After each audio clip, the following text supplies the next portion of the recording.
And I don't know if this is something that has been discussed here at the Scottish Documentary Institute, but there's a real movement in the States now, particularly after Al Gore came out with Inconvenient Truth, right? When that film came out, the Bush administration was in power. They were questioning whether climate change was real. They were saying the scientific consensus wasn't definitive on the issue.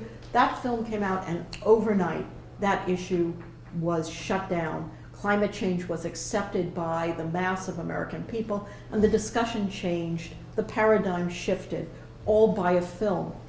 The impact that that had was that it made all of these funders who had been funding environmentalists and journalists and academics to try to get the issue of climate change before the public, it made them realize that film can put a human face on a lot of abstract, wonkish policy issues and make them accessible to a wide audience.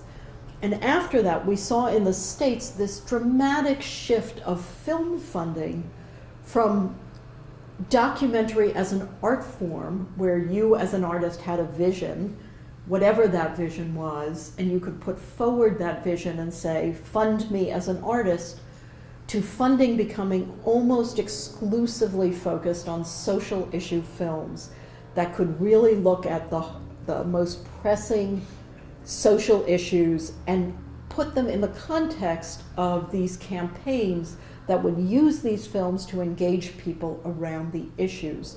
And if you look at what's being produced now in the documentary universe, you'll see that the preponderance of the films that are coming out now do deal with social issues. And I would argue that one of the reasons that there are so many of those films, not that they're not important films, but I think that those films are getting made over other kinds of films because the funding is there. And I think filmmakers go where we can possibly make our films.